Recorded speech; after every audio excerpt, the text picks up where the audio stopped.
कृष्णा हेगड़े, ये भ्रष्टाचार की लड़ाई अब और विकराल और व्यापक और बड़ी होती जा रही है। देखिए, आपने ये पूछा था कि भ्रष्टाचार की लड़ाई में क्या सब लोग विपक्ष साथ में आ रहे हैं क्या नहीं। मैं आपको कहना चाहता हूं कि 2014 में भी साथ में आए थे, क्या हुआ? 2019 में भी साथ में आए थे तो क्या हुआ? क्योंकि एक चेहरा नहीं है उनके पास। यहाँ पर 2014 में कब कांग्रेस का साथ आए, 2019 में कब साथ आए? सुनिए ना, सब अलग अलग लड़ रहे थे। नहीं सुनिए तो सही। हाँ जब नंबर ही नहीं बने तो क्या करेंगे बेचारे। हाँ।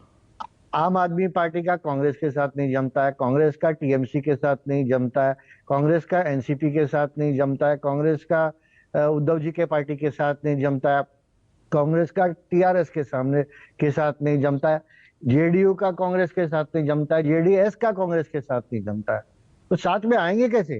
तो आप मेरे को ये तो बताइए, और आकर भी क्या फायदा है इनका? क्योंकि जब एक चेहरा नहीं है और हमारे पास एक सक्षम चेहरा है, श्री नरेंद्र मोदी। ये चेहरों की लड़ाई है, सिर्फ चेहरों की लड़ाई है या मुद्दों की भी? देश की लड़ाई है, देश को स्थिरता देने की लड़ाई है, देश को ताकत देने की लड़ाई है, देश को पूरे दुनिया में एक ताकतवर देश बनाने की लड़ाई है। और ये मोदी जी कर रहे हैं, और ये सब साथ में मिलकर जो खिचड़ी पक रही है ना इनकी, इससे कुछ होने वाला नहीं है।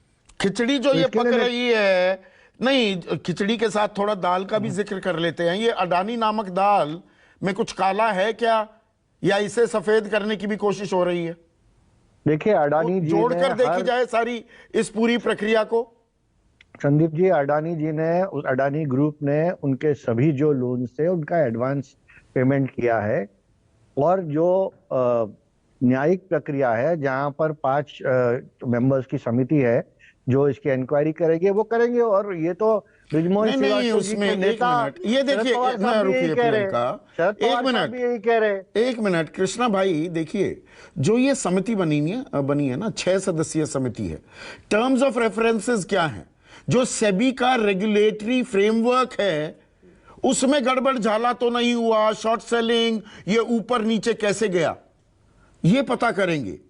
पर क्या साथ में उसके टर्म्स ऑफ रेफरेंसेस में ये 20,000 करोड़ का जो आरोप विपक्ष लगातार लगा रहा है, ये खोखा कंपनियों में किसके आए? 38 शेल कंपनियां हैं मॉरिशस में, वो किसकी हैं?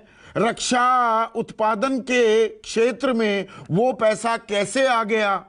तो ये मामला सिर्फ सीबीआई, सिर्फ ईडी ही नहीं, डीआरआई तक जाता है, कॉर्पोरेट अफेयर्स तक जाता है। संदीप जी, विपक्ष सब कुछ कह रहा है, लेकिन किसके बेसिस पे कह रहा है? कुछ प्रूफ दिया है क्या? खाली हिंडनबर्ग ने एक रिपोर्ट कर दिया, जो खुद एक शॉर्ट सेलर है। तो ऐसा हो गया कि उल्टा नहीं, हिंडनबर्ग रिपोर्ट के बाद और बहुत सारी रिपोर्ट आ गई हैं। और देखिए, आप जब हिंडनबर्ग कहते हैं, एक मिनट सुनिए कृष्णा भाई, जानकारी पूरी होनी चाहिए। आजकल हम व्हाट्सएप यूनिवर्सिटी के युग में जो जी रहे हैं ना, और डॉक्टरेट ले लेते हैं। इसी देश में एक वरिष्ठ पत्रकार हैं, आप उन्हें, बीजेपी खेमा उन्हें राष्ट्र विरोधी बताता है, वो जेल नहीं गए आज तक, ऐसी कोई राष्ट्रविधि विरोधी गतिविधि नहीं की है। परंजॉय गुहा ठाकुरता 3 साल से बड़े गंभीर आरोप लगा रहे हैं, मानहानि के मुकदमे भी अडानी समूह ने किए हैं। तो ऐसा नहीं है कि एक हिंडनबर्ग सटोरिये की रिपोर्ट पर ये सारे सवाल उठ रहे हैं। देखिए, हिंडनबर्ग का रिपोर्ट तो छोड़ दीजिए, मैं तो राहुल जी के लोकसभा का स्पीच कह रहा हूं। उन्होंने कहा कि अडानी को जो एयरपोर्ट मिले वो सब फुकट में मिले। कहाँ फुकट में मिले? अडानी ग्रुप ने जीवीके को लगभग 10,000 करोड़ रुपया दिया एयरपोर्ट, मेरे ही कॉन्स्टिट्यूंसी में दोनों। उनके पास कोई तजुर्बा था एयरपोर्ट चलाने का? देखिए, जब आप विश्व के सबसे बड़े कंपनी के को पूछेंगे कि आपको क्या तजुर्बा है, तो ये तो बहुत हंसी मजाक की बात। अरे भाई, हंसी मजाक की बात क्या? तजुर्बेकार लोगों को हायर किया जाता है। अरे कृष्णा भाई, आप इतने पढ़े लिखे इंसान हैं, यू माइट बी, एक मिनट सुनिए ना, you might be a PhD in history, कि हिस्ट्री में आप पीएचडी हैं, और मैं बायोलॉजी के आपसे सवाल आपका, अरे बायोलॉजी भी तो आती ही होगी। अरे एक्सपर्टीज किस इलाके की है? एक्सपर्टीज हायर किया जाता है संदीप जी।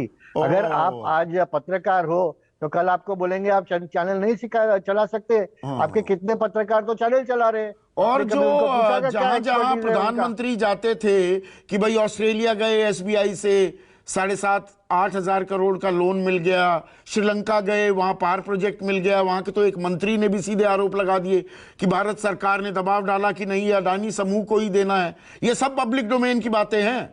बांग्लादेश में आपको एक और 1500 मेगावाट का पावर प्लांट मिल गया। इजराइल जाते हैं तो रक्षा उत्पादन में घुस जाता है अडानी समूह। मतलब इनकी कोई चर्चा करने की, तहकीकात करने की जरूरत नहीं।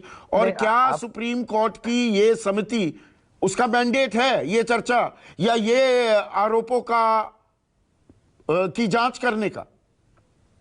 संदीप जी, अगर अडानी श्रीलंका में काम कर रहा है या अफ्रीका में काम कर रहा है या दूसरी जगह पे काम कर रहा है तो आप प्रश्न उठाते हैं, लेकिन अगर अमेज़न पूरे दुनिया में काम करता है तो आप प्रश्न नहीं उठाएंगे। नहीं, यहाँ अगर क्रोनी कैपिटलिज्म के स्पेसिफिक सवाल लगे, देश में बिकता है, स्पेसिफिक सवाल उठाए गए, तो आप पूछेंगे नहीं। अगर फाइजर का वैक्सीन देश हिंदुस्तान में बिकता है तो आप पूछेंगे नहीं। क्यों नहीं पूछेंगे?